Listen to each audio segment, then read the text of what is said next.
I've been a class topper most of my life. I also went to Wharton, one of the best business schools in the world.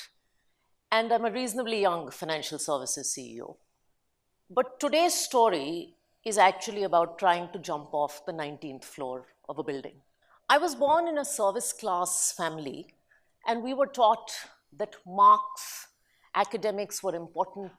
They were our way to break that great Indian middle class rut. My father is a member of the Indian Foreign Service, and when my mother was expecting me, he was given this very enviable choice of going to either Pakistan or Switzerland. Yes, and like all logical people in his position, he picked Pakistan.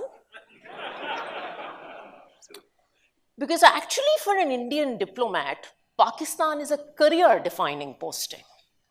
I was born with complications, and I was left in this incubator when I was born. The nurse, and God bless that old lady, wherever she is, she put me into this incubator in a slightly tilted kind of position. So I was born grossly overweight with this broken neck. And you can see it right here. It's got this weird tilt to one side. Now, it actually wasn't very prominent when I was growing up, but as I shed the baby fat, it became a lot more visible. I think I must be the only woman in the world who regretted losing weight at some point in her life. A few years later, my father was posted to New York, and I went to an American school, and I was battling learning how to speak English because I had been brought up on a diet of almonds and kishmish and mashallah and inshallah. Yeah.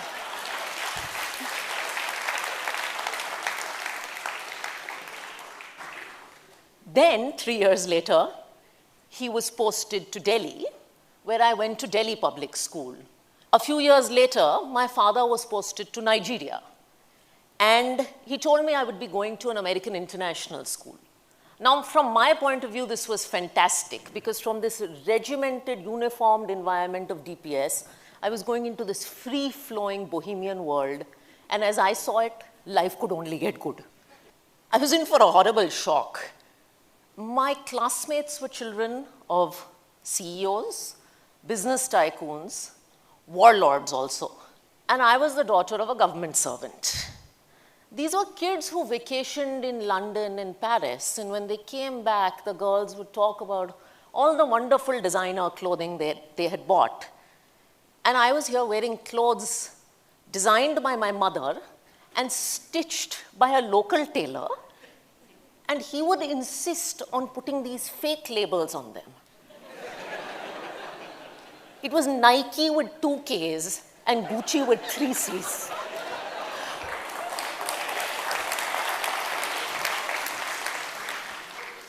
After school, these were kids who went to horse riding classes and swimming classes, and we couldn't really afford a hobby.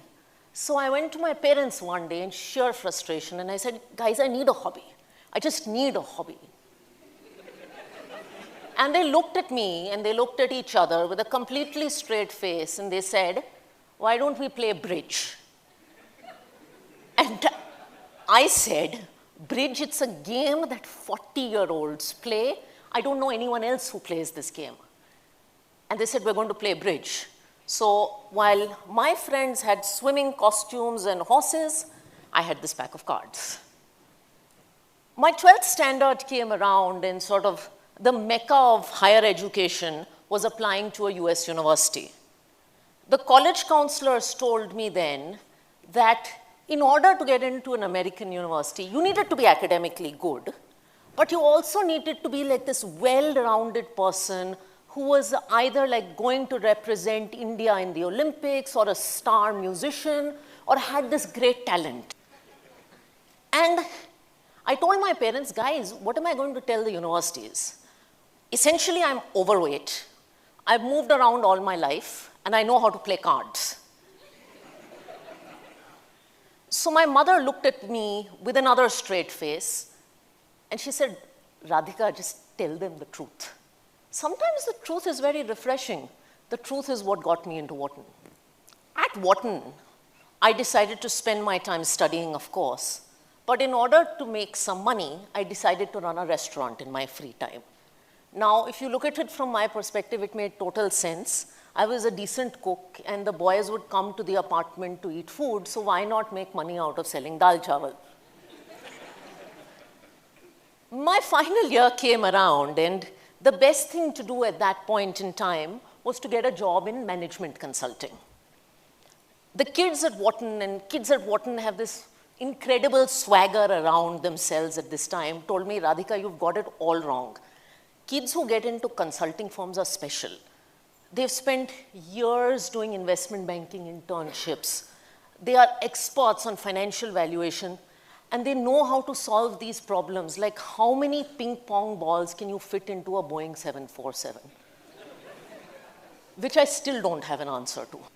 But anyway, undeterred by these kids, I applied to the 8 consulting firms that came to campus. The first guy came and he rejected me. The second guy also did the same thing.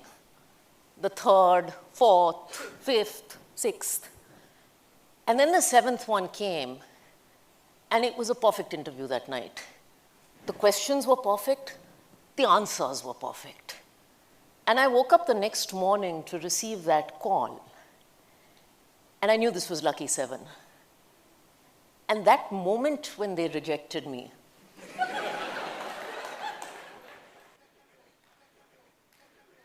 that was the lowest moment of my life.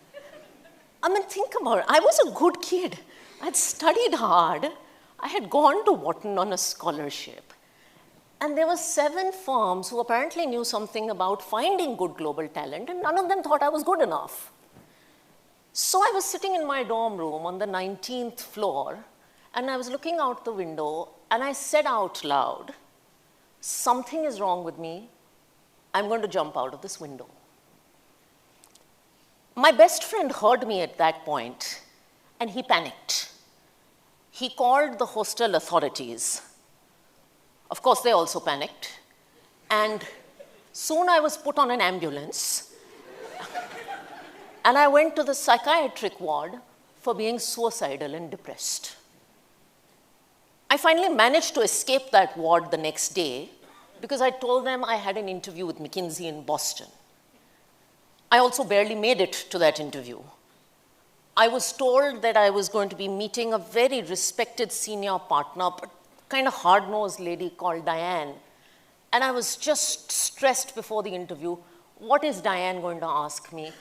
Is she going to ask me finance? Or is she going to ask me about those ping pong balls? Or is she going to ask me why I've been rejected 7 times? Because McKinsey doesn't take rejects. My interview with Diane, we had a 90-minute conversation. 85 minutes were about bridge.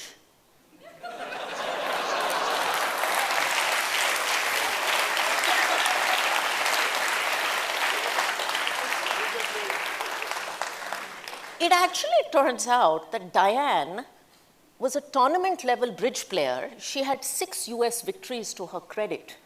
And never in her life had she met a girl who had been playing bridge since the age of 13.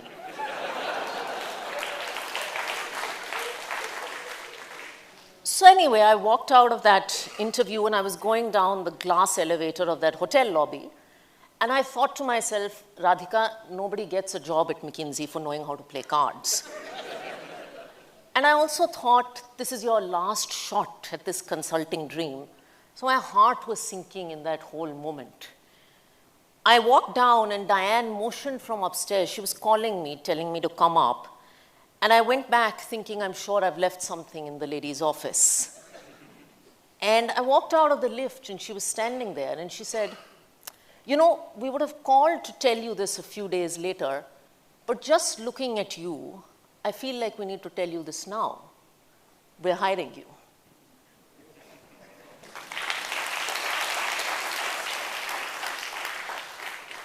And in that moment, I broke down completely.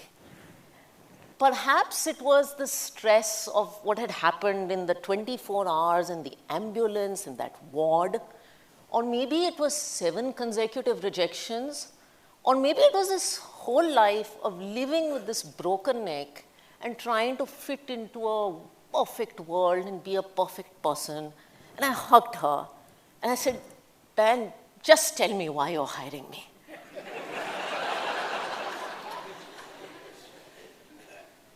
And she just laughed, and she laughed, and she laughed.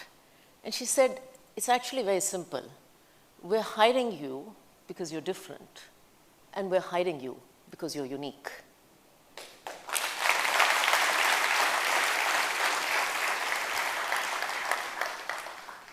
McKinsey happened, and a few years later, I was working on Wall Street. I had a reasonably good career by then. The financial crisis of 2008 had happened, but I had kept my job, and I had kept my visa, which was very important. And yet the bug to do something different, something new hit me. So myself and 2 partners of mine decided to move back to India to start a financial services business. Now, everybody I knew, or nearly everybody, told me this was a horrible idea, and I don't blame any of them. I was 25. I had no business experience. The financial crisis had just happened, and I was trying to give up a perfectly good dollar salary for a life of uncertainty. So I moved back to India and put all my savings into starting Foundn Capital Management. Now, when I moved back from the US, I had this belief that a Wharton degree in Wall Street experience meant that customers would be running to give you money. That was very wrong. The fund I worked at when I left managed 20 billion US dollars. We started Foundn Capital with 2.5 million Indian rupees, about 25 lakhs, barely put together. And the reality of running a business with no revenue, taking home no salary, and what my parents always called living off your savings, it starts to hit you. And you wonder, what have I left behind? Why did I do this? I remember there was one day we had a client to onboard, and we had to get a document notarized to get him to join. And we couldn't afford a peon. So I said, I'm going to go to Matunga, and I'm going to get this document notarized. The notary was an old man, and he was getting very, very cranky.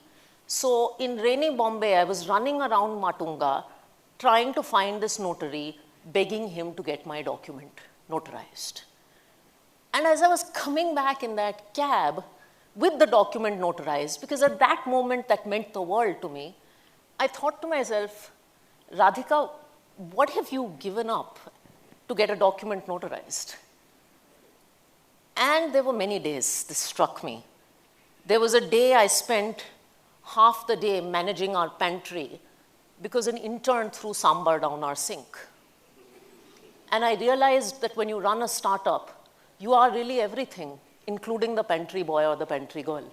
But I think the roughest times were when my mother would call me in genuine concern, and she would just ask me, are you okay? Are you doing all right?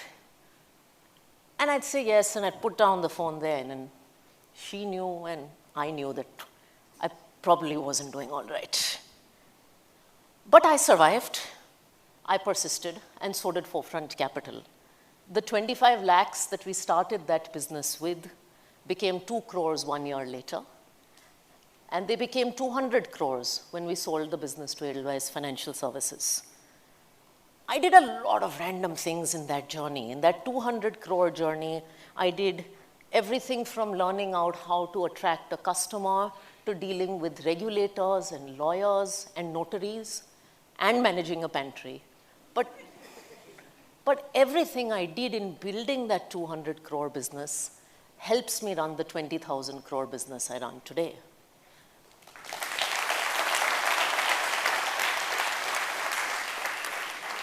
And I hope it will help me build this into a 2 lakh crore business one day.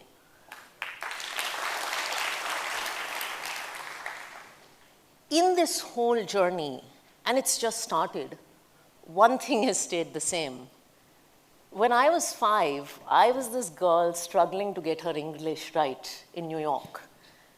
When I was 15, I was this gawky teenager struggling to fit in Nigeria. When I was 25, I was a young businesswoman trying to find my feet in a country I had never lived in. And now I'm 35, and I'm this young woman CEO, that's what they call me, trying to make her place in the Indian mutual fund industry. The other thing that has stayed the same is that I'm still the girl with the broken neck. In fact, I've lost some weight now, and I get photographed a lot. So the neck shows up, and it shows up very prominently. And sometimes I travel, and at airports, the security woman will ask me about my broken neck. But the one thing that's changed is I don't mind it now. I actually smile about it.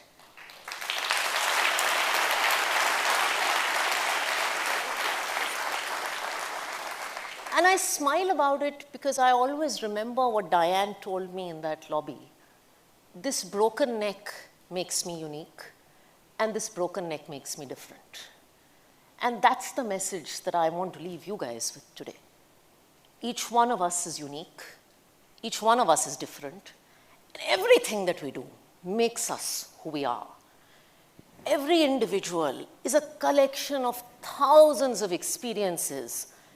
And there are good experiences and bad experiences. And there are happy experiences and sad experiences. But these are experiences that define us. And these are experiences that make us who we are. So celebrate all your perfections. Celebrate all your imperfections. Celebrate everything in the middle. Because when this comes together, this is your own story. And most stories have a happy ending. Thank you.